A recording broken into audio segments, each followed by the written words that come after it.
here now, so we're going to be hitting we should be hitting the airwaves momentarily, and we just make sure that we're off and running there. And we can dive into episode 18, Yeah. Dream Another Dream, and let's see here, one, Or if at first you don't succeed. yeah.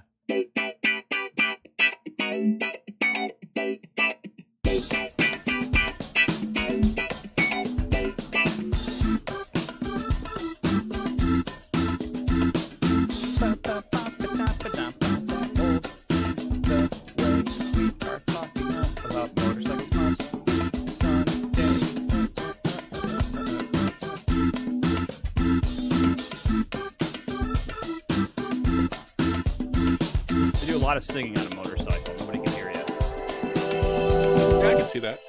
All right, and we are good. Welcome to episode 18. Dream Another Dream is the title, Scott. It could be, I thought about we have to go back. I thought about the not Sturgis run recap, but a number of topics that we could hit. Oh, these things just write themselves, don't they? They do. And for everybody joining us, welcome.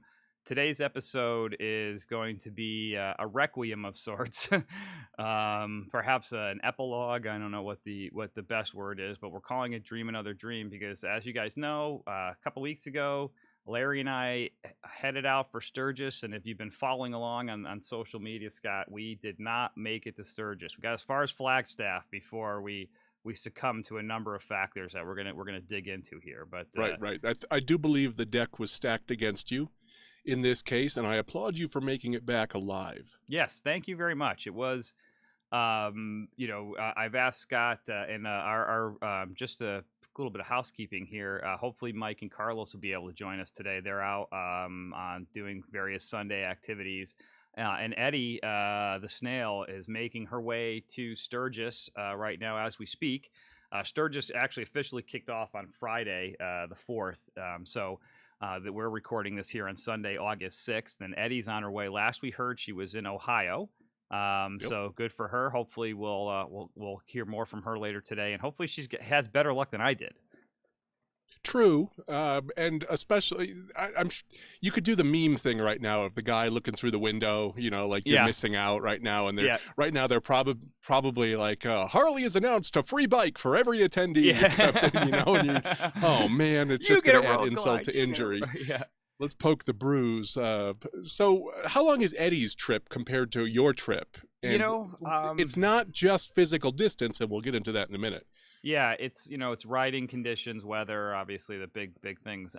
Riding through the Ohio Valley and riding through the scrubgrass of Flagstaff, Arizona are very different things, especially with the heat dome that we've been dealing with here. You told me at one point you were seeing temperatures of 117 degrees, which is officially fuck that territory for me. Yeah, it was, no exaggeration, and that was the hottest temperature that I saw along my way was 117 in Needles, California, crossing the Colorado River. Aptly named. Yeah.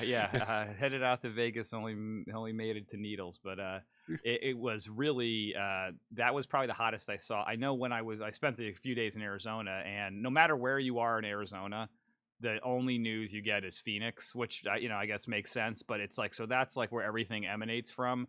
But Okay. Phoenix, they set the morning I was there. So that was south of where I was, but the heat blanketed the whole area. But they had their hottest morning low, or daytime low temperature ever, which was like that's 96. a hard thing to say. It's the highest low. Yeah. So anyway, it was definitely. Well, what was it? Do you remember? 96. Oh God! So waking up in the morning, like Yeah. 96 degrees. Yeah, the memes, the internet stuff has been great with this, and I think from what I'm seeing right now, I think people further north and closer to Sturgis and coming from Eddie's direction are probably dealing mostly with wind and rain and storms like that are probably dogging them. It would be a nice problem to have compared to some of the stuff. Now, of course, it's not, oh, woe is me. That's not what we're going to focus on today. I do want to point out that my buddy lives in Arizona. Okay. He's my business partner in the baseball betting stuff. Whereabouts in Arizona?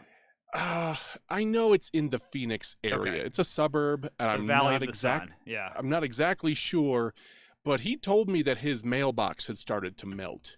Yeah, I believe it.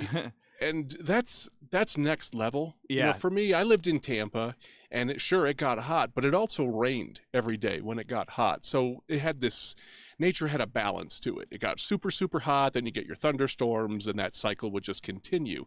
Did you see any rain I along your trip? I did. I had Oh, one. okay. So there was one on the way back towards California. The weather started to shift. So this is monsoon season in the Should we hold Southwest. this part for that part of the Yeah, trip? Do you let's want to get just the. start at the beginning? Yeah, that was a good. And I do think going back to Eddie, the social media, the videos and pictures I'm seeing from other riders who are making their way there are, a lot of rain and the typical stuff. I think everybody, no matter where you are, the heat is a factor. So even Sure. like I looked, as I started going back towards California, Durango, Colorado, which would have been my first scheduled stop in Colorado, was still in the mid 90s, so it's like you're Hmm. not and if you're camping and staying outside, like that matters, right? Because if it's only going to get down to 85 degrees at night, your body doesn't recover, spoiler alert. So Oh no, I don't want to lay down on a 90-degree stone yeah. and get some sleep Yeah, unless it's December. That sounds awesome yeah. in December. It sounds less awesome in July. Yeah, it was, it's definitely the weather was tough and I think, so one of the, I planned this trip really exhaustively and personally outside of the motorcycle world, that's one of my compulsions and it's one of the things I'm good at and I've been successful doing things like this for work, and you start to believe that you can plan your way in or out of anything if you're thorough and thoughtful and process oriented about it, and you're prepared and all that. And that's probably what contributed to one of my challenges, was that I thought I could plan my way out of some things, but I did plan exhaustively. Yeah, I don't remember the name of the military leader who I'm quoting here, but no battle plan survives Yes. first contact with the enemy, and it's probably similar. No motorcycle plan survives first contact with 117 degrees. Yeah, And exactly. I give you tons of credit because I would have turned around long before you did. Yeah, and I have a few miles under my belt, not a ton. So I've done a few Hmm. trips where like I've learned to understand exactly what you said. There's a few people who are quoted saying that Mike Tyson's got a similar one where everybody's got a plan Exactly. until you get punched in the face or Yeah, whatever. exactly. Yeah, And exactly. that's so you expect that to happen, and that's kind of part of the extra But planning make a is. narrative out of it for me, though. Tell me about how the trip started. I mean, let's focus on the good and the bad. I want to Yeah, hear everything because I don't know what it's like to yeah. have the wind in my face and be I knew I on was. such a long. It's a long journey. It is, and you're definitely I was definitely riding. I couldn't wait to leave. I had packed and planned exhaustively, so I Yeah, couldn't you were wait to very leave. excited. I have the text messages to prove it. We don't need to go to the record. Yeah, and the weather was front of mind because I knew I was riding through a heat wave, and Hmm. I had looked at. I didn't even consider it, by the way, when you Yeah, were talking about all this. It's just it had never occurred to me that this was going to be a major factor. In retrospect, of course it is. yeah, and it might have mattered had I gone. There's only so many ways to realistically get to Sturgis from here in a reasonable amount of time. So you have Hmm. certain roads that you have to focus on, and I chose to take the route through Arizona and then north up to Colorado because of the quality of the ride along the way, and Right. also because I think it's I-70 through Utah and Wyoming has a not great reputation as being a really windy, shitty road where, if you have a license plate from California, you're singled out and maybe not Yeah. the best spot to go. So I chose Sure. to go south there. I don't think it would have mattered a ton, but I was really excited. I did my But first. going south is an interesting choice, especially considering the weather. Yeah, it was. So I had, there's basically in California and San Diego, you have two options. You can ride due east and then I make mean, you're you quite literally in the bottom left corner right. of the You're very country. lower left corner of the country. So you can ride due east and up, which is, which is where again the temperatures along the US Mexico border were 100, close to 120 degrees. Yeah. Or I can go up through Barstow and then across the Mojave Desert and up into Flagstaff. And what I thought was going to happen was that I'm going to have a few tough days in the desert slogging my way through. I'm going to get to Flagstaff. I'm going to pop out of this shitty weather and it'll be manageable. So Okay. that was my plan. I had really focused on those first 5 or 6 days. pulled out of San Diego, and fortunately, most of my first day was along the coast, and I benefited from a marine layer that kept cloud cover. And it was about 30 minutes outside of Barstow when the sun finally popped out, and I got up above that marine layer, and I started to cook pretty good, and we were hot, and we decided to stay at a hotel When that you say first. we, we're talking about you and the dog. Larry, that's right. Me and Larry. Larry and I Right. were doing good. We stopped at Temecula Harley Davidson, did our hog mileage check in, and got to the hotel. We had planned to stay in a hotel in Barstow, because we didn't want our first night to be camping, and we knew it was going to be hot as hell. Yeah. Barstow, just as a quick note, if you've never been there, is an interesting little desert town, and there's a massive train station there, and you just listen all night to the screeching of train brakes, That and sounds relaxing. yeah, it was a little bit eerie. And I've, been there before, not my first time, but anyway, so woke up on the morning of day 2, go out to start loading the bike, and it's already hot as balls. I'm sweating. Yeah. I'm carrying Larry back and forth with me every time I go out to load the bike because Larry has a bit of separation anxiety and doesn't like to be left in the hotel room. So he comes with me everywhere. Okay. So as you're So you keeping needed like notes, a Bjorn or something I for have him. one. Yeah, I do. Oh, okay. All Yeah, right. but that throwing all that on too is even hotter sometimes. Sure. So just Sure. picture me pretty much everything I did. If I wasn't riding the bike, I was carrying a 15-pound salami under my arm. Sure. So that was Larry. But it was hot. I knew it was going to be hot. We pulled out of Barstow, and it was already in the 90s. I just want to interrupt you Yeah. real quick. I was thinking about that would have been a great place to have a riding partner. Yeah. So when we talk to Jordy and MJ, for example, you can lean on the other person when you're at. Yeah. Like, look, I'm at a 25% right now. You're at a 75%. Yeah. Like I'm just talking about like kind of endurance or stress level, whatever it is. Can you stay here with the dog? I'm going to go back Yeah. and forth a few times. That would have been a nice thing to have, right? Yes. Yeah. And So this is the perils of a solo trip. yeah, and that was one of the big, that was one of the big kind of epiphanies. I can spoiler alert say that, there was more than one time when I was like, I got to get some friends. So, but yeah, I got to call Nooms in an RV. yeah, here. seriously, because this is, everything is magnified. There's a lot of stream of consciousness here. Apologies for Yeah, interrupting. go ahead. Do a lot of people go out to Sturgis by towing their bikes? Yes, a lot of people, Okay.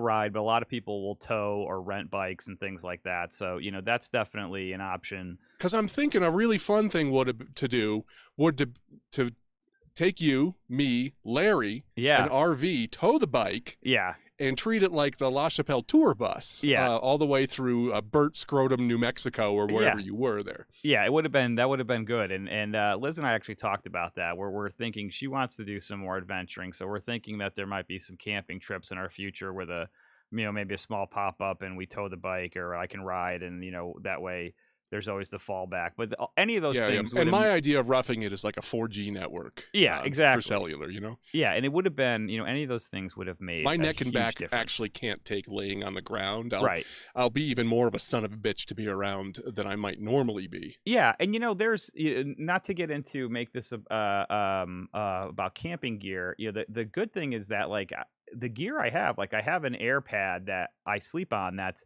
Mhm. feels just as good as like it's not like sleeping on the ground at all. I mean, there's better Okay. places to sleep, but at any rate, it definitely wears on you, and this is one of those themes. I think without trying to draw this part of the discussion out, had I stayed in hotels, I think it would have made a big difference. And there was really only one camping night that wrecked me.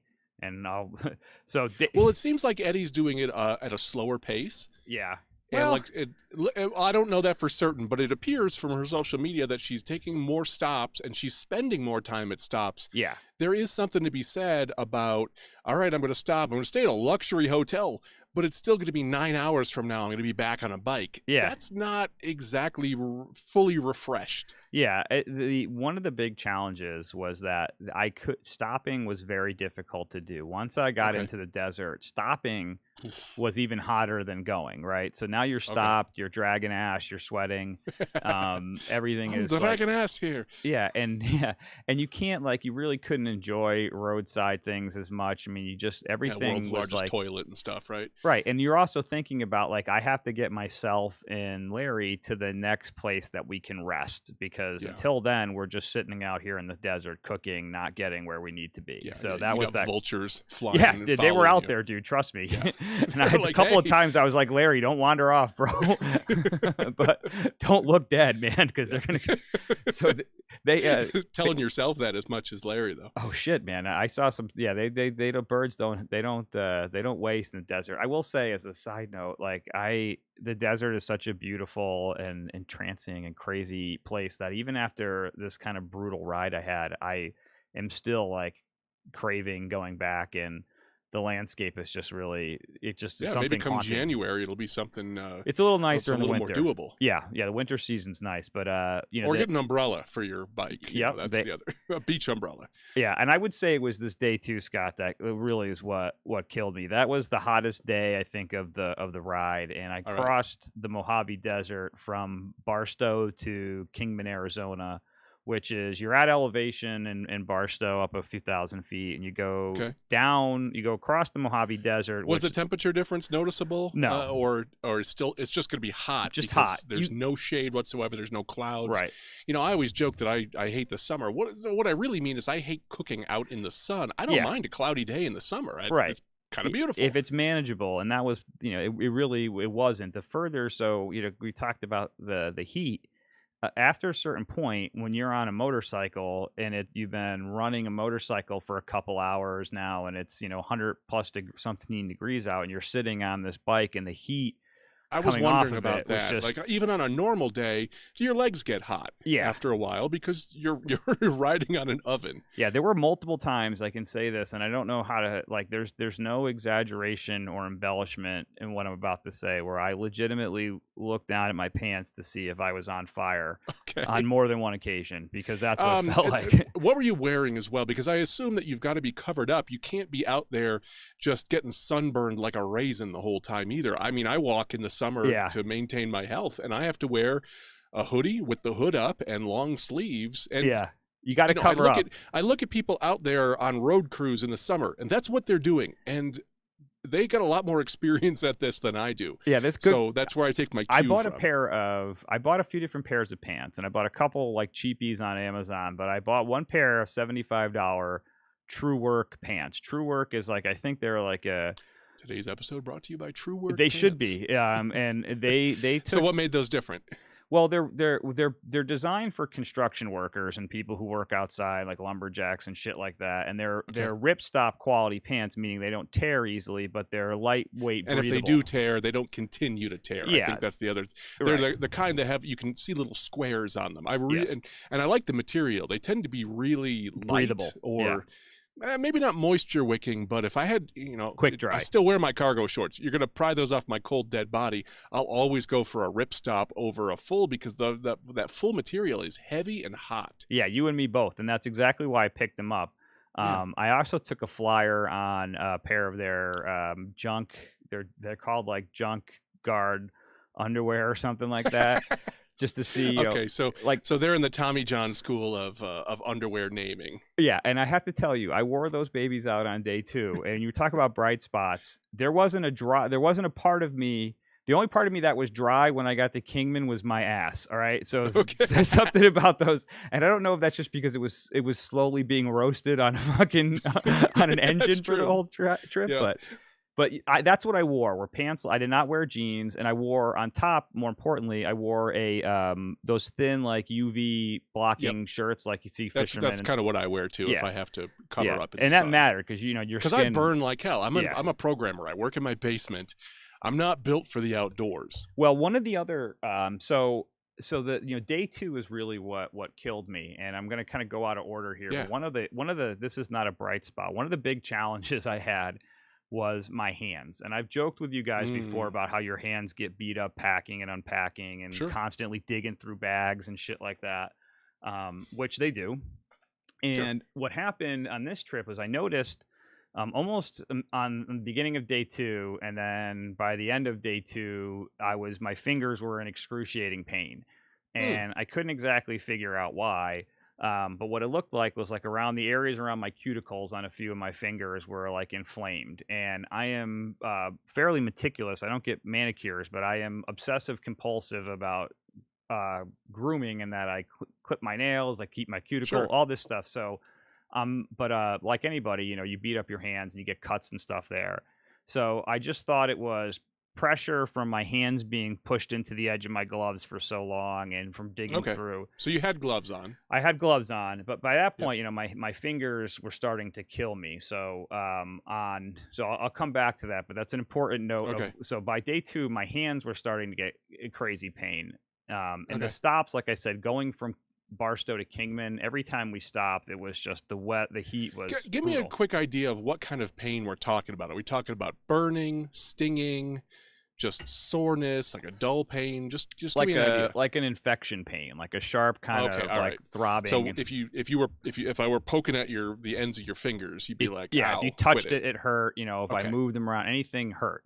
And you'd be So was there surprised a at way how to much you use alleviate your was there a way fingers. to alleviate the pain? Like if you had let go and you shake your hands out, does that help at all or no? It's just constant. It was just constant. So what Yeah, I it's did was, miserable. so kind of going back to that, and this is really an important kind of juncture.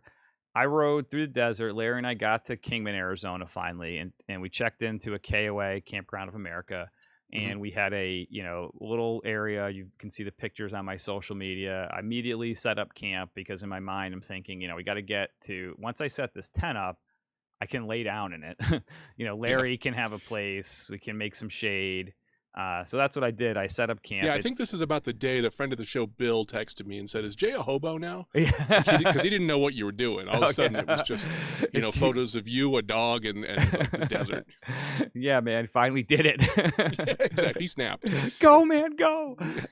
But yeah, that was setting up camp in 95 to 100 degrees. It was over 100 degrees. I shouldn't say. I know this for a That's got to fact. be really, really tough. You're already Yeah, worn out and beat up from the ride. Your hands are hurting.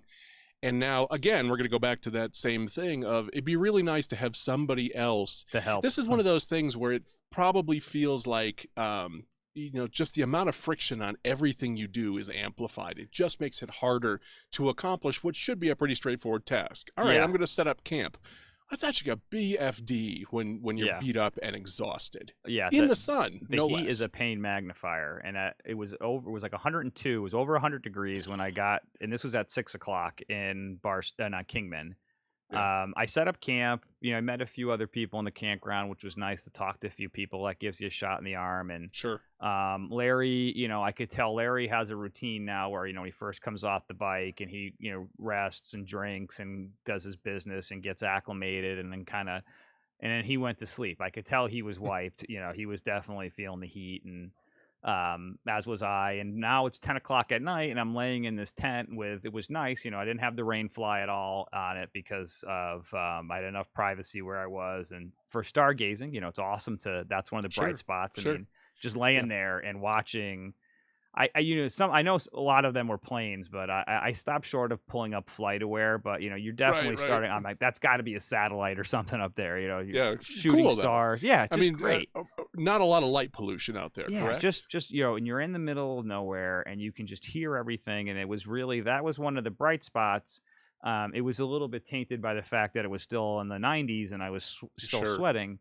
But I was optimistic that I'm gonna get some sleep and tomorrow we'll head out. I basically woke up the next day not feeling at all relieved Yeah, or kind of I can refreshed. imagine that. Yeah. And you're right back into packing the bike and it's 90 plus degrees and you're completely Almost kind of a hangover feeling. yeah, and Dehydrated, just tired, like I don't have the yes. desire to do anything. Yes, and on night two, this was another important juncture. So that day two kicked my ass, and as there's times in my life when I have done things to try to get something over the finish line that has Mhm. killed me for like the next week or something like that. And this was starting to feel like, in retrospect, that this might have been one of them because it just, we should have stayed if we had stayed in a hotel that night. And instead of setting up camp in 100-degree Mhm. heat, we had checked in because the Yeah. times I stay in a hotel, you may feel like death, but half an hour after sitting in a hotel and getting the air conditioning on and turning Oh on yeah, set that cable, thing down to like 58 you're degrees. like right Even put back. the Yeah, shower on cold. I have this rule about not letting my bare ass touch a lot of stuff in hotel rooms, but I right. probably would have sat down in the shower, Yeah. put it on cold, and let's get cold for a little bit here. Yeah, we actually Larry and I developed a routine where when we first got to once after that night when we started staying in hotels, we you come in, you're sweating, you're still wasted from the day, but Sure. like we'd get a little something to eat and that's an important note. And then I would because I didn't want to sit on anything to get anything funkier than I was, Sure. Sure. we would set up camp on the floor, in front of the TV. It was like Tom Hanks and like Castaway. Like we had all of our little stuff and my I electronics. pretty much turn a hotel room into a nudist colony, like in Yeah. the first hour that I'm there, because a lot of times, and I'm just doing it from like air travel. Yeah. There's just something about shedding that nasty clothes and getting a Yeah, shower dude, that first is floor. incredibly rejuvenating. First floor window opens to the parking lot. I don't care, baby. Welcome to the jungle, everybody. Yeah, this is free. So yeah, the second day, driving across and getting to Kingman killed me. And Yeah. what was important that night, one important thing, kind of, this was one of those light bulbs that really first hit me, was that I realized that I hadn't eaten anything substantive more Oh, than you had like told me at one point too that you tried to eat something and just you had no appetite. yeah. So on the night of night two, I'd been drowning myself in fluids, and I'll What have to kind of fluids? I stuck to water and Okay. occasionally Gatorade, like electrolytes kind of stuff, Sure. sugar-free Sure. electrolyte. But that was it. I stuck to Okay. water religiously. And I was pounding water like it was my job, and I still wasn't, peeing it away that I Yeah, should have been. yeah. Let's put it that way. I've been there in certain circumstances, and that is an awful feeling. Yeah, because you're just down in water, and it's like, Yeah, where's it going? yeah. It's got to go somewhere here. There's a cycle. So morning 3, I wake up, break down camp, load up the bike. Were your? I'm sorry to interrupt. Yeah. Your clothes were wet from sweat. I'm assuming, like just absolutely soaked. Yeah, so what I did was I had enough socks and underwear to, that I knew that I could keep changing those things regularly. The pants, like I just hung them out, they dry like immediately after you take them Sure, off. but you end up with like a salt stain on them. From, Yeah, they weren't too from bad. the sweat. The Okay. True Works one weren't too bad. I also was able to soak some things in water and just kind There of you like go. hand wash them and dry them off. And Yep. that's what I did with I had 3 or 4 of those UV shirts, and I just Yeah. washed those until I You couldn't pick them wear up in the anymore. morning and they're stiff like the flag that the Apollo mission brought to the Yeah, moon, right? yeah, you just throw them on, and it's the cool thing Yeah. about being on a motorcycle is, number one, doesn't matter what you wear, you look cooler than anybody who's not on a motorcycle, right? By default, Okay. the motorcycle adds a fashion element, but you're also like, when you're going to get on a bike and you're just going to trudge, a couple hundred miles, like even if you're wearing dirty clothes, like on top, like it doesn't really, you kind of fit the part. But Sure. so I would hand wash my stuff and things dried Yeah, out. no one's pretty well. expecting you at the yacht club, so it's all Right. right. But the problem, like that first morning, I took a quick shower, and by the time I get back to my site, and I'm, you're already soaked, and it doesn't really matter because you're pretty wasted. And it was at that point in the morning of day 3 that it was again, 100-something degrees already, and I'm filling up gas, and I'm like, I got to try to eat something. So I grabbed like Mhm. a macadamia bar, some granola bar at the register, and I took one bite of it, and I realized, when you're chewing something and you realize like there's no way I'm going to be able to swallow this. So I Very just rarely, but I think I'm empathizing here with yeah, you. I just spit it on the ground, Oof. and now I'm fighting the urge to dry heave or whatever. So I had to kind of keep that down. This is a little That's bit a sign that things are really not going well. yeah, too. it was kind of this is kind of You're a gross. pretty self-aware guy. Yeah. This is not good. Yeah, these are like the red flags are starting. Yeah, And yeah. Okay, red flag. That's a great way to say it. and I'm physically aware too. Like I'm to the point of like OCD about like my body triggers and things like that. So I'm Yeah. hypersensitive to this stuff. A little bit of grossness, but I spit this granola bar on the ground, and not all of it made it to the ground. A couple pieces landed on my exhaust pipe. And by the time I got wherever I was going, they were nicely cooked. Let's put it that way. But little memories. But Sure. so at any rate, I knew that was not great, but I just, got on the bike and Was Larry eating okay? yeah, Larry was fine. That's Okay, a good. good point. Larry's eating, drinking, and bathroom habits were fine. I had gone through before we left and researched like, what are the signs? What do I need to do to make sure a dog stays hydrated? What do I need to Yeah. do to look and see if there's something wrong? And on top of that, fortunately, the breed of mix of breeds that they can't get hot enough for him. So like Okay. this was good weather for him. And he was in a covered thing? Yeah, he has a carrier that sits on the back of my bike, and it's all covered except for a square that he can stick his head up through and put his hands Oh, up and okay. get All out. right. So So he can cool himself off, yeah, he could but go up and he's not down. in the sun. That's pretty important. He get out of the sun, and there's a cooling pad that they make these cooling pads. I don't know how they work, but they're supposed to last for a few hours, where the contact between the pad and the dog's skin creates some kind of a cooling effect. Okay. And I Like was dousing him a with water. menthol blanket. Okay. Yeah, he didn't like this too much, but I was covering him with water, and I have a water bottle for him that's like a bottle with a bowl on top where you squeeze it, so I could just be Oh, like okay. on the bike and give him water if he wanted it. So he was good. He was normal, but What it about was the me. noise? The noise is a tough question because he doesn't it doesn't seem to bother him in that he whines or complains or tries to get away from it. And Okay. we have 2 dogs and 4 cats, and we've always had a herd of pets in our house. And some animals, most that we've had, do not like loud noises, vacuum Yeah. cleaners, fireworks, and they tend to scatter. He is like just unfazed. And there was Okay. one of the things about when he first came into our life, and it was like none of the noise I think I picked up a leaf blower, and he was just like sitting there looking at it, and I'm like, he's the one. Okay. He might be deaf, I don't know. But Okay. we are going to do an episode about riding with pets at some point. Yeah, And that's cool. there is not everybody may like to hear this, but there's a certain element of it. Like Larry and I didn't sit down and have a talk about this before we left, where like he was like, okay, I understand what I'm signing up for. Right, Like right, exactly. you kind of have to read him as they go, and he seemed to be doing fine.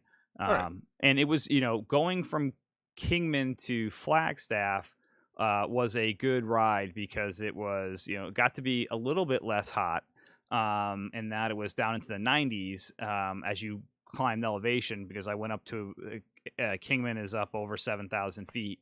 Oh, So, wow. and it was a pretty ride, beautiful scenery, and just like you're just out there by yourself, and it was That is a really rough time to be at altitude, though, because yeah. you're already not feeling great, and I can tell you firsthand about altitude sickness and what it feels like, because it feels like a raging hangover. So Yeah. that's a tough one. Well, maybe I had a touch of that. Who knows? But Who knows? Yeah. it was there were parts like this was I think on one part of this I was able to do the Kingman Road. I was able to do a section of Route 66. So Oh, that was cool. the first, it's day 3. I'm dragging ass, but I was able to get onto Route 66. That had to be a pretty cool feeling when you It finally is. saw it, huh? Yeah, it was really neat, and Like it's a check that box off in your yeah, it life was a kind of it was a thing. bucket list thing, and I'm a romantic when it comes to literature and art and things that have been inspired by Route 66. So when you think about reading On the Road by Jack Kerouac when I was a young guy had an impression on me, like I'm sure it did a lot of people. So Well, I being in watched Cars, so I yeah, got the same exactly. thing. Yeah, Yeah. so that was cool. It's definitely beat up in some spots. You got to, it's Oh, not. sure. You can't, as I'm sure most people know, you can't drive it contiguously or continuously or Oh, I whatever. didn't know that. But there are spots where What is it, a dirt road in places? there are actually places in further in the Midwest where it's still a single lane road, and it's like it looks like a sidewalk, and it has granite curbs on either side of it, and you can see it like passing through cornfields, and like those Oh, parts of wow. the road are not technically open anymore, but they still exist. But yeah. So it is contiguous, but driving it contiguously is really not an option. Yeah, there are spots that are better than others. So there was like I was on it for, I don't know how many miles until I got to a spot where it was like, started to get really rough. So I-40, which is the interstate that replaced it through Arizona into California, um, parallels it. So you can get on and off pretty much wherever you Okay. want, which was really nice. And by the time I got to Kingman, Arizona, though, that was, I'm up on the side of a mountain at a lovely campground of America again. What's And the terrain like? Is it still like scrub grass no, and this was everything? like this is like mountainous, pine Okay. trees, Oh, that rocky sounds bluffs. gorgeous. It's beautiful. It's absolutely amazing. And you can hear the wind coming through the trees, and it's this campground. They had this quick diversion. They had this thing set up where they had like 55-gallon drums. You know what those look like? Imagine Sure. those, except they're plastic and they're multicolored, and they Okay. had put on their sides, and they had cut like holes in them so a kid could sit in it, and they all Yeah. had wheels on the bottom of them. and they had golf carts where they had like 5 or 6 of these things chained together like a train, and they had 2 golf carts with like 2 sets of trains of this, and they would just go around the campground, and any kids who wanted to could get in, and the guys driving the golf carts were blowing train whistles. And this wasn't like it is nowadays, like for kids where everything is like super. These guys were fucking flying, dude, and Yeah, these things are exactly. Yeah, bouncing. And I was like, this is yeah. what this is like, it just was. It was a great. It It was felt such. like growing up in the '80s Yeah, again. Okay. it was such a contrast to how I was feeling, because I was in this place that was amazing, and I set up camp, and I was just done. I was completely It shot. sounds like it would have been really nice had that been your destination. To Yeah, stay there for a few days, yeah, like get fully recharged it and would have turn been around and go great. home. But you still had what, like 2/3 of a trip ahead of you, and that's just one direction of it, right? Yeah, that was really the breaking point. I set up my tent, and it was hot as balls still, and I'm laying there in the tent, and was just overcome with a lot of emotion about, I think my willingness to do this vastly exceeded my physical and mental ability to Yeah. continue. Yeah. And It- I like to say that I'm full of more enthusiasm than skill in certain yeah, things, yeah. but that doesn't really do it fair because we're not just talking about skill. We're talking about an endurance thing. Yeah, and it was like a cascading failure because, without diverting into this, it's been a challenging year for me. So all of a sudden, you're feeling like that. I just need a W kind of feeling, and Yeah. here I am. This is something I've poured my heart into, and now I have to accept that it's not going to work. Yep.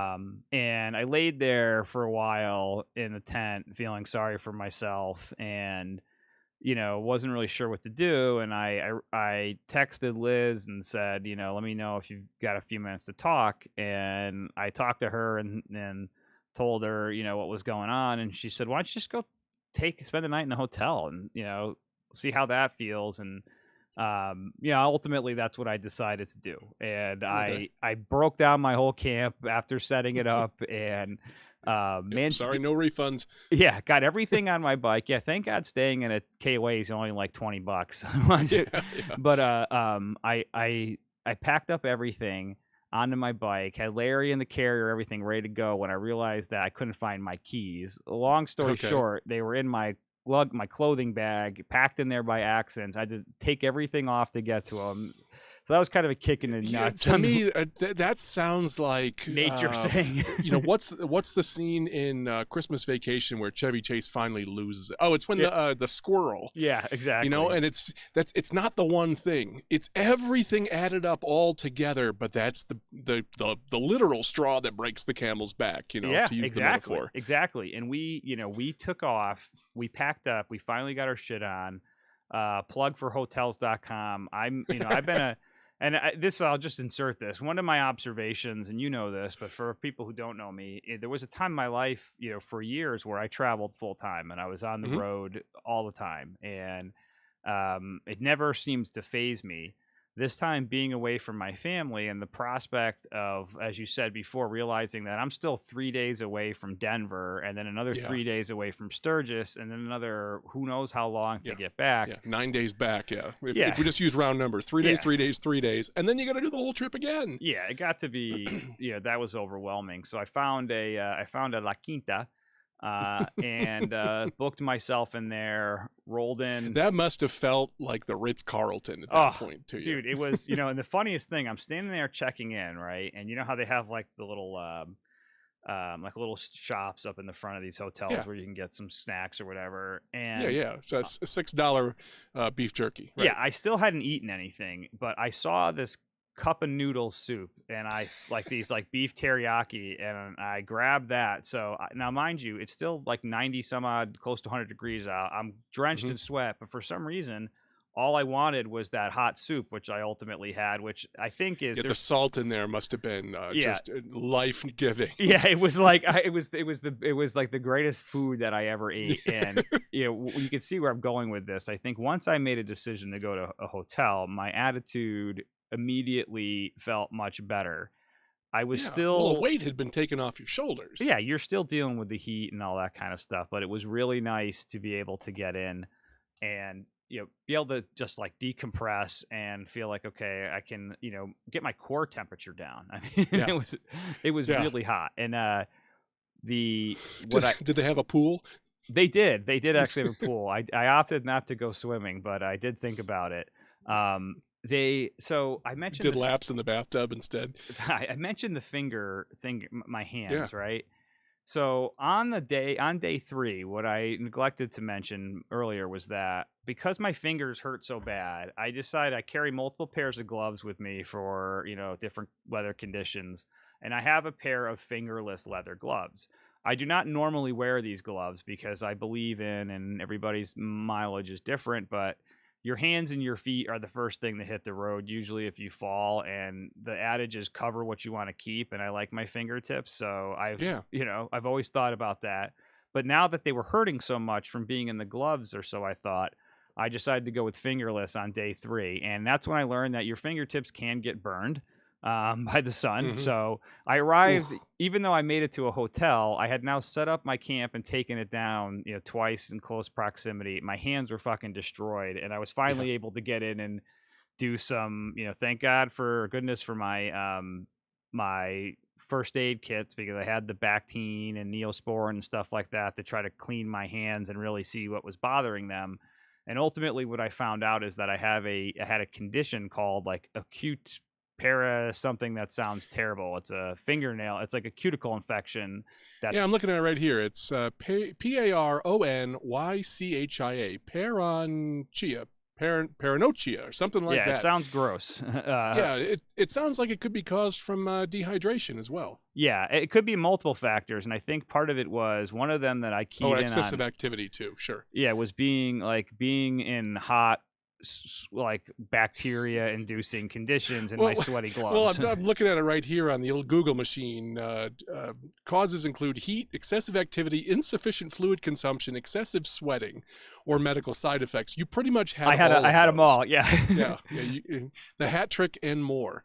So there was, once I figured out what the situation was, and I was able to, one of the things they recommend you do is I just soak my hands in hot water and just repeatedly let them sit there and soak. So I was able to like treat myself, but they didn't get better until well after I got back, and that was one of the things on the ride. I just had to kind of grin and bear it. So I just got used Yeah. to wrapping them with, band-aids and stuff like that. But immediate attitude change once I turned around and I woke up the morning of day 5 and said, okay, now, what do we do? Do I turn around? Do I try to keep going? And I made the decision, and this is ultimately what it came down to based on everything we talked about, that the risk was no longer tenable, to assume that I could plan and do so much to mitigate so many different things and make it so that taking a long road trip by yourself on a motorcycle was, I had mitigated some of the risks, but I realized that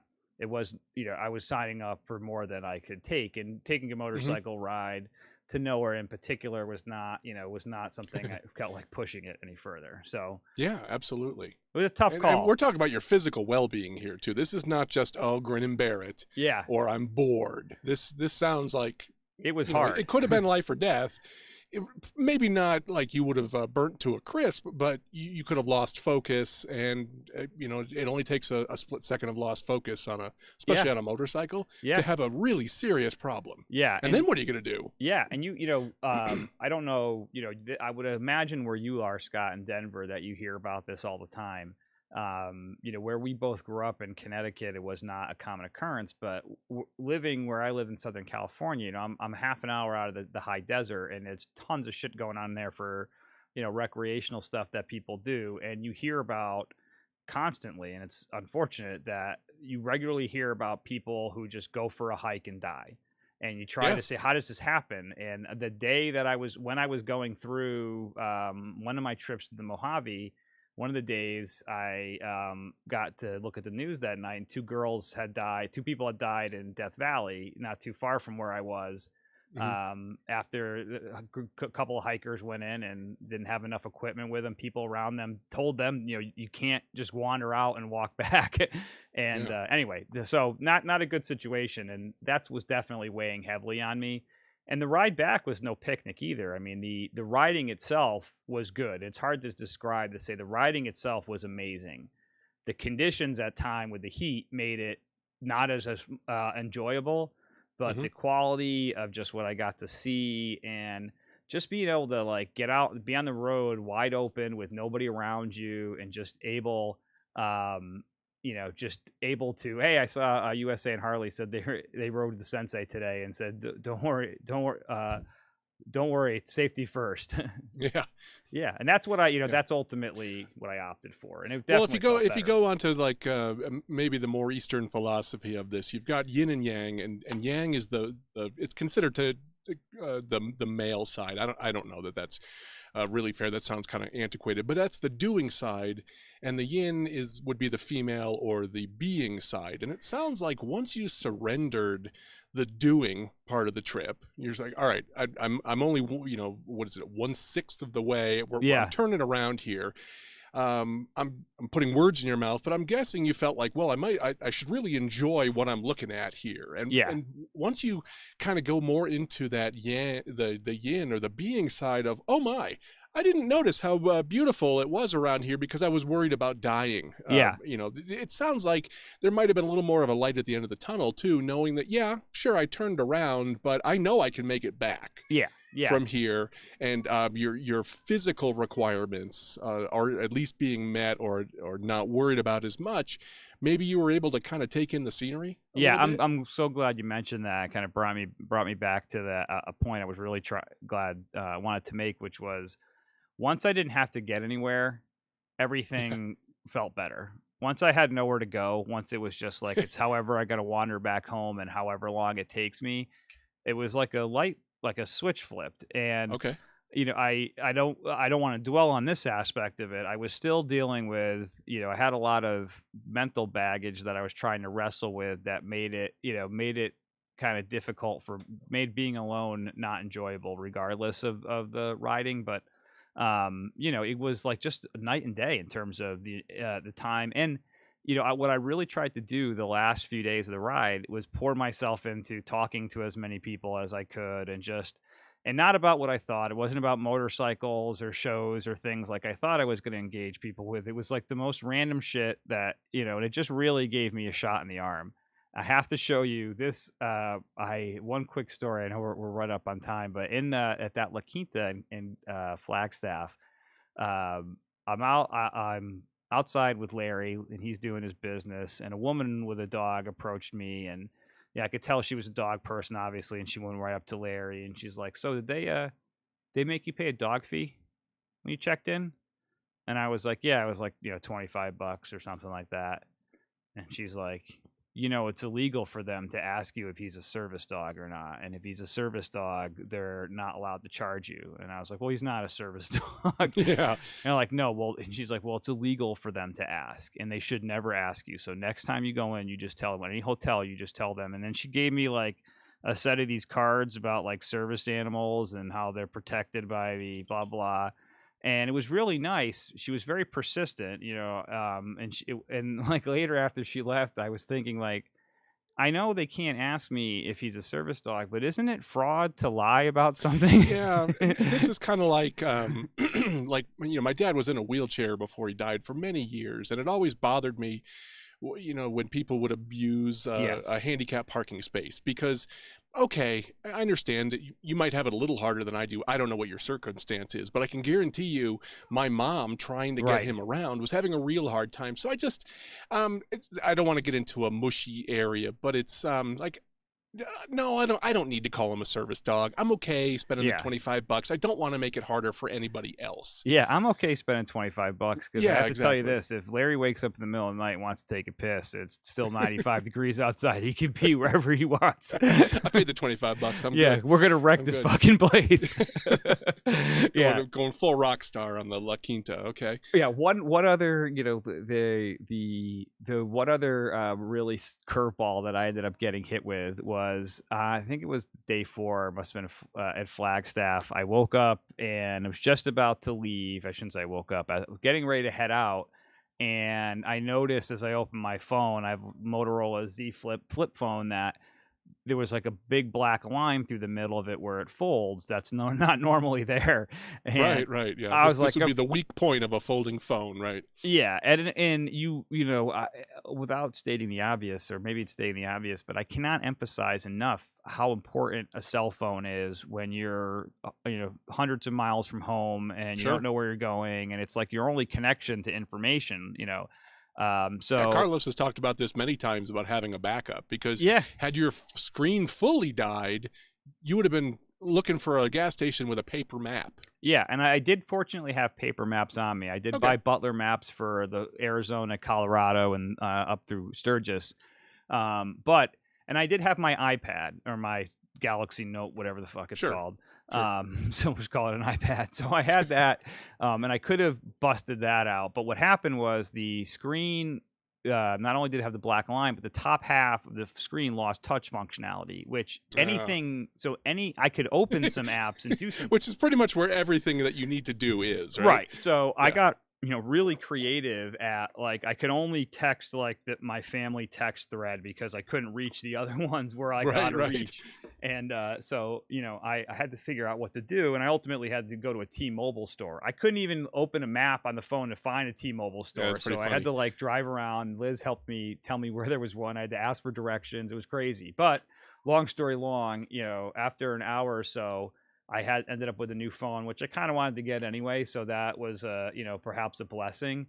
But it made me like not do anything. It made me like, you know what? I'm just going to sit here in Flagstaff for a couple hours dealing with the situation. It is what it is. I got nowhere to be until I eventually have to get home. All I have to contend with is making sure my dog is taken care of. And, Hmm. I'm starting to eat again. So things really, really, really turned around. And that day led us down into really what the big highlight of the trip, which was I got to do about 75 miles of Route 66, where it breaks away from I-40 and wanders through the desert and back down to. I'm sorry, this is really unprofessional. Hang on one second. Yeah, yeah. I'll just riff. I got nothing.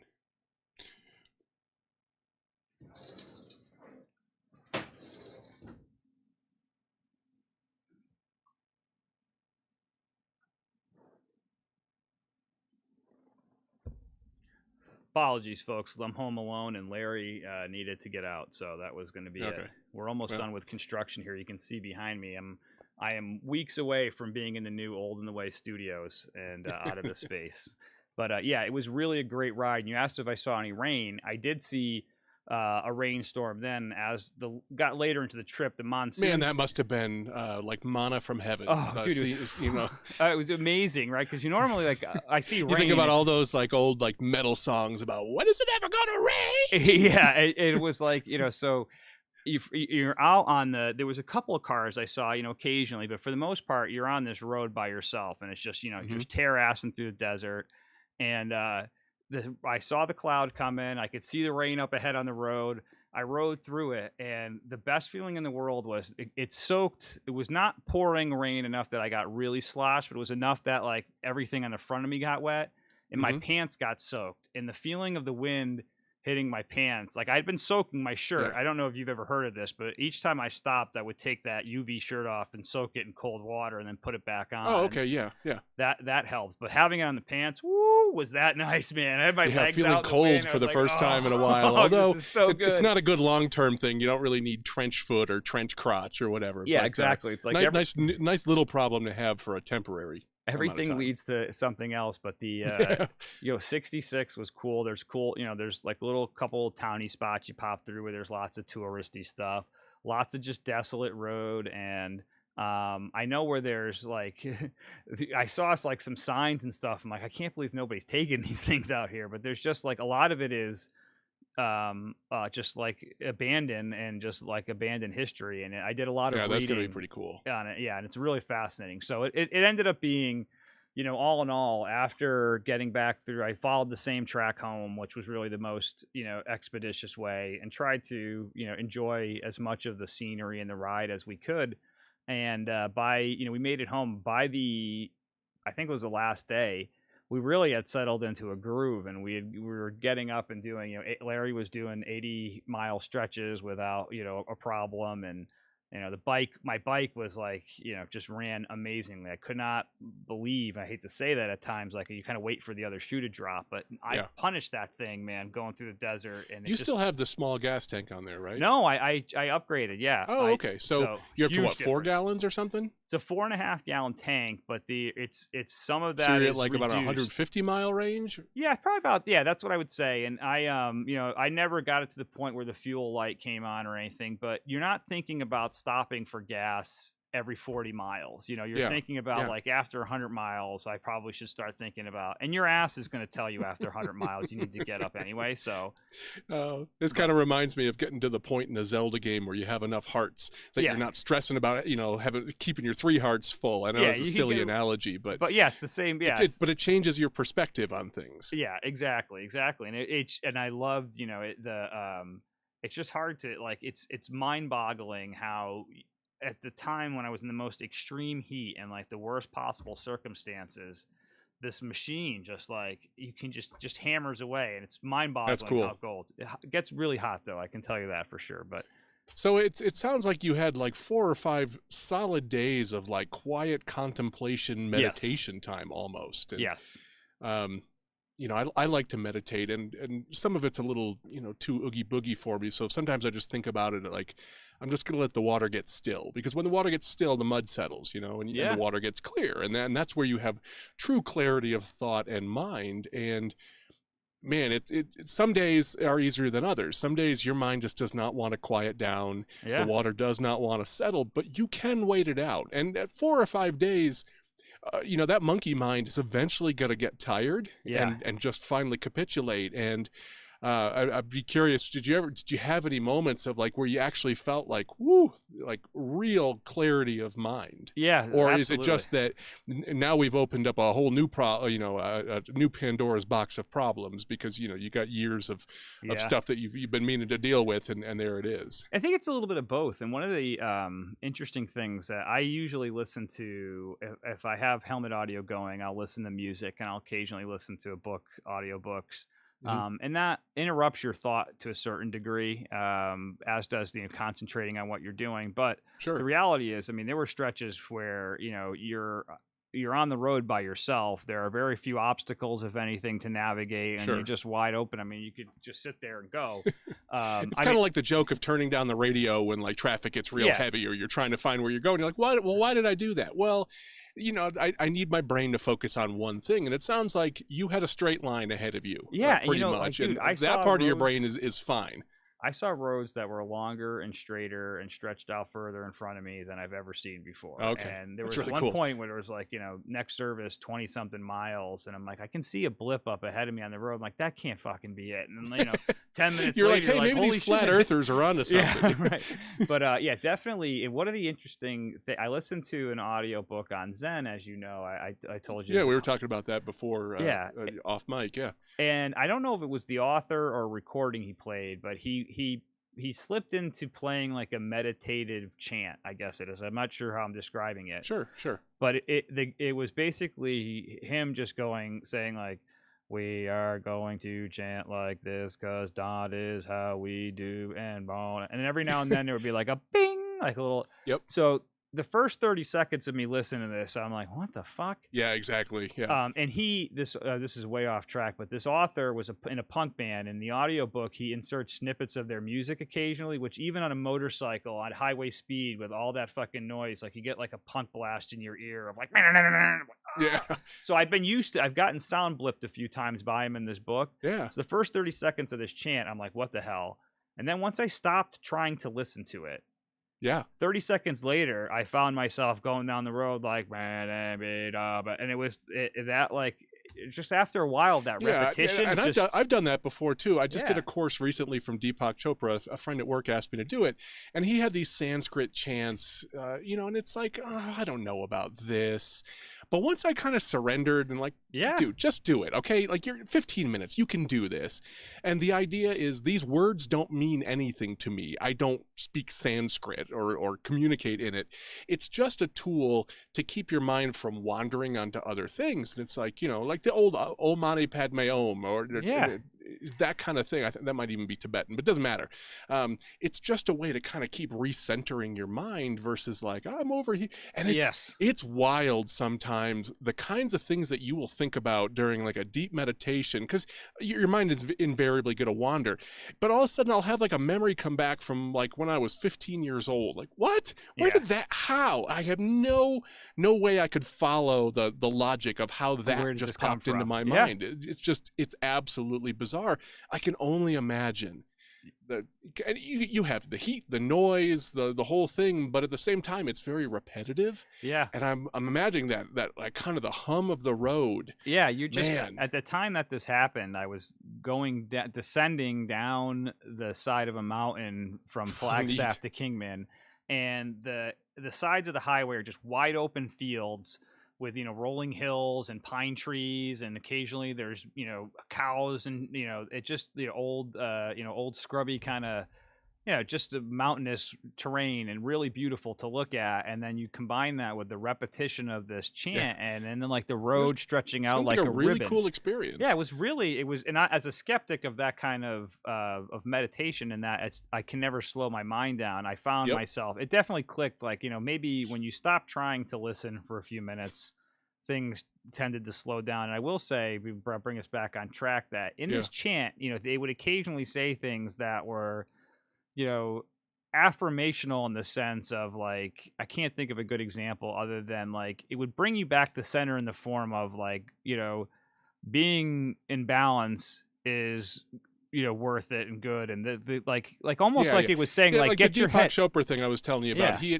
He would keep coming back to like, I surrender myself to the abundance of the universe, like Yeah. that kind of affirmation. Yeah, and it was very like, it's kind of humbling and grounding, which is important when you're on a motorcycle, because you Yeah, need to be reminded of your, your your vulnerability for sure. But sure, that was absolutely. something that, was really made it enjoyable. And then after that, there were times when I just put nothing on at all, and I just allowed myself to go I for yeah, miles and just I love drift. listening to audiobooks. There are times my mind does not want to engage and listen to it, and I'd Yeah. rather just have the silence. Yeah. And And it it's really amazing is. what you hear too.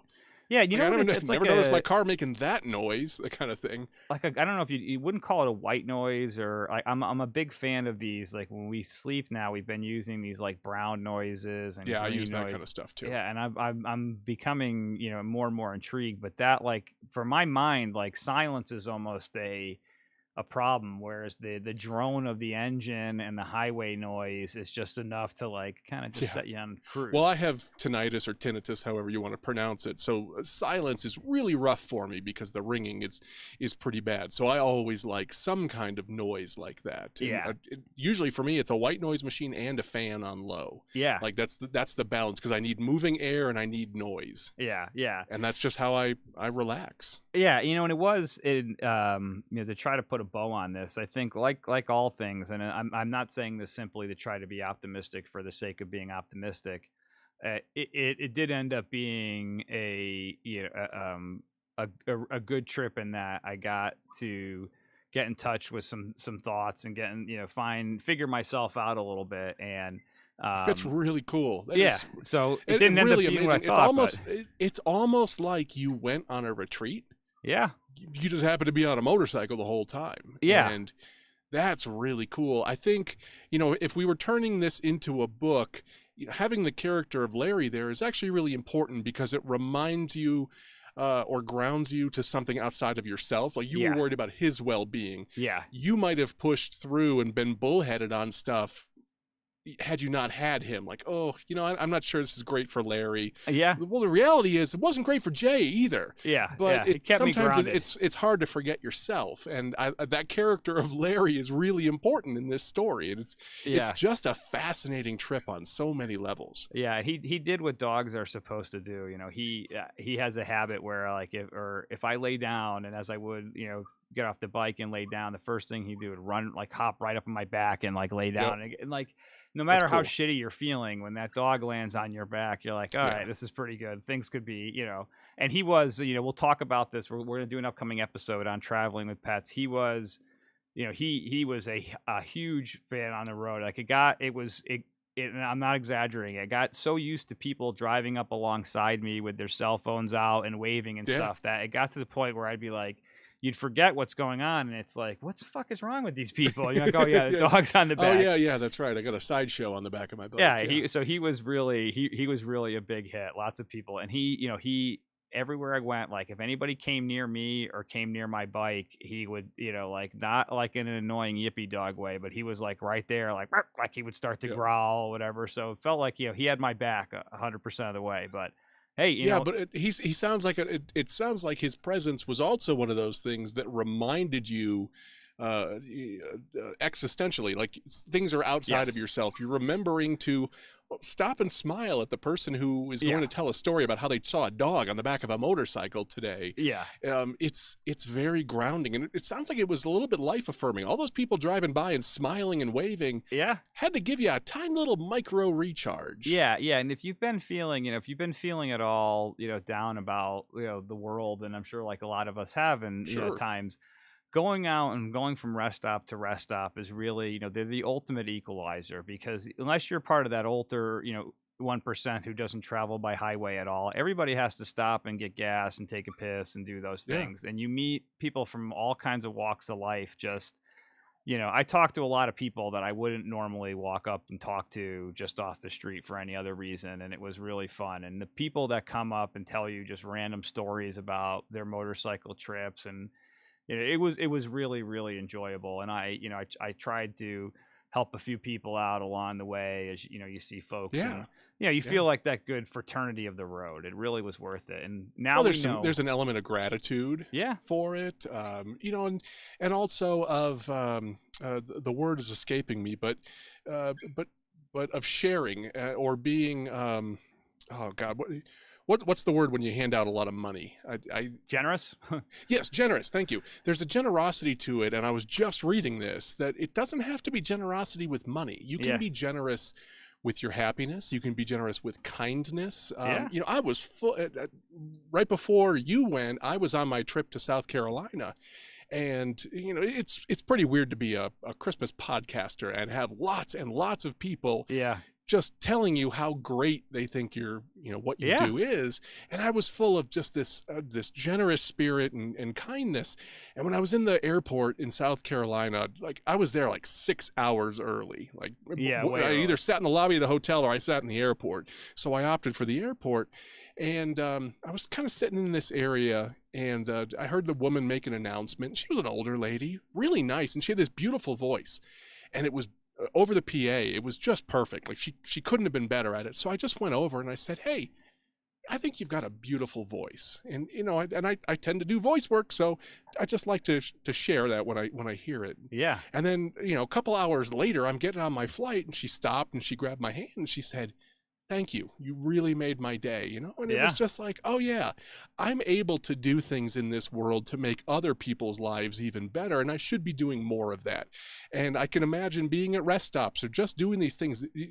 We're we're all interconnected, not to Yeah. get too touchy feely, Yeah. but you have this ability to do that for other people, and they have the ability to do that for you while you're out there. Yeah. And it's just I'm very jealous of your trip, not because I wanted to be on it, because honestly it kind of sounded like it sucked in places, but Yeah. the whole experience sounds pretty cool. And if you do it again by RV, I'm there, man. That we can even take turns driving the 18-footer or something, Yeah, right? we're definitely in for that, and part of it was good in some ways. I didn't make it to Sturgis because Liz was she didn't hide the fact that she was a little jealous that I was going to do Mount Yeah. Rushmore and all that stuff without her. Yeah. So yeah, we are definitely already beginning to plan that, and I've got a Vegas trip coming up in October. So Larry and I are going to do some more day trips and overnighters, and probably a little bit less camping, and continue to explore. And the it definitely one of the chapters I listened to in that book talked about how the connection of all things in the universe and that kind of stuff. And like you said, I don't want to get too far down that path, but there's when you see somebody, if I saw somebody in a rest stop at that, and this is going to sound like I'm virtue signaling, but Right, but it's that okay. guy sitting there with a backpack on a curb, not knowing where he's going to go next, is me, Yeah. and I'm him and he's me, so it's like I can't look at him and see like what he's experiencing. So I don't want him to suffer any more than I want me to suffer. So, what can I do? And like you said, sometimes you do something really insignificant for you by saying something nice to Kind somebody. word, kind gesture, sure. Yeah, very, very, Here, very you good. you want this granola bar that actually made me want to throw up a couple miles ago? Yeah. It's the small things, man. And Yeah, say thank you to people. It sounds really cool. It sounds like a really cool trip. And the other thing that I think is the big win for you is you learned a little bit of your limitations. Yes. Okay, Yeah. great. Well, Yeah. I don't think you're going to be planning that exact trip again. Right. And I'm not when 25 you do plan anymore. a long trip, you're going to plan it in a way that gives yourself a lot more room for success. Yeah, you gotta know that, like after 2 days of not eating, getting up and walking 10 feet to the other side of a campsite felt like I was slogging through sand. Yeah. I'm a big fan of the TV show Survivor. I don't know how those people do it. I mean, Exactly, they're in the sun. Like Yeah. I was like 2 days in the sun. I was like, I can't do this anymore. Yeah, day 3, I'd be quitting and holding the craft service table at knife point. Yeah, my soft knowledge worker hands were no match for the elements. But That's I funny. thank you for being such an amazing friend and supporter throughout this process, and thank you, not only before and when I was on the ride, but also now and sitting down and dedicating this whole hour of your Sunday to let me unload on this. I really appreciate it. There's nowhere else I'd rather be, with the possibility maybe of watching NASCAR, but I can do that on the DVR. So I'm happy to be here, man. It was a really cool. It was cool for you to read that book that I recommended to you, that Hardcore Zen by Brad Warner, I believe. And it was cool that you were able to see some of it in action. Yeah. And that's neat. And who knows where that goes from here? Maybe we'll talk more about it in the future. Yes. I don't know. I hope we do. Yeah. We're both middle-aged guys getting more and more middle-aged, and there's an element of self-actualization and being part of something bigger that is becoming a more important part of my life as I age and as my Yes. kid ages. So it's nice to have a partner in that. So I'm Yeah, glad, we're definitely glad you found gonna. it useful. Yeah, I'm going to hold you to that because I'm ready to have that conversation. And and for Carlos and everybody else that's not here, thank you to everyone for their support, Mike and Eddie and Jordy and MJ and all the folks on the Harley forums and other places and Instagram, other places that have been supportive. New respect for Jordy and MJ too, and the amount of time they spend camping. Yeah, right? exactly. So I mean, just like real, just legends. And I will tell you, I'm looking forward to chatting a little bit more about. And I'll leave you with this. I had an epiphany this morning on my walk, and I track on Strava or whatever. And I've always tracked my exercises, and I've always been neurotic about making sure that I do. And I'm always heartbroken if I forget or don't get it exactly right. And I never, ever look at the data again after I keep it, which made me wonder, why am I coveting this thing from the past so much and I don't even use it? It derives no value. And I had one of those, like, is this one like, why am I doing this? So yeah, I've had the same thing. I do my walks for my health and my blood sugar as a diabetic. There are plenty of times I don't even strap on the Apple Watch anymore. Yeah, like, dude, I know it's 2 miles. Yeah, I know exactly where I'm going. Yeah, but I don't know. Sometimes there's a little bit of, as silly as it sounds, it also like says "Hooray for you!" Yeah, like, you need you're that like, little oh, shot. okay, Yeah, that's kind of nice. All right, well, we'll pick that up in a future I like that discussion. idea. Put a pin in all this. There's something to it. Will do, and thank you so much for the time. I really appreciate it. Thank you everybody who tuned in and for all your support along the way. And we're going to talk about a little bit more about what it's like having a salami on the back of your bike and an upcoming episode on traveling with pets. So with that, Scott. Yeah, and when Eddie's done with her Yes. hiatus for the summer, I can't wait to hear what her experience was like. Oh, I can't wait. I would be shocked if there weren't things that she's gone through that you also went through. Yeah. Hopefully she makes it to Sturgis. We'll see. Yeah, I hope fingers so. are crossed for you, Eddie. I believe in her, and I can't wait to hear her war stories from the road. Yeah. So Really fun. Thanks for the time today. It was anything going on an enjoyable this week? hour to spend with you. Yeah, likewise. Anything you want to plug? No. Just want to remind you that don't talk on your cell phone in public on speakerphone. Nobody wants to hear that shit. All right. Oh my God, seriously! Like, I was at Walmart yesterday. It was like an epidemic there. It was horrible. yeah, and if you're gonna be on a plane, bring some fucking earbuds with you. Nobody wants to listen to your fucking movie. Who lives like this? All right, man. Have a good week. All right. I'll talk to you soon. Cheers, Take care. dude. Thanks, Later. everybody.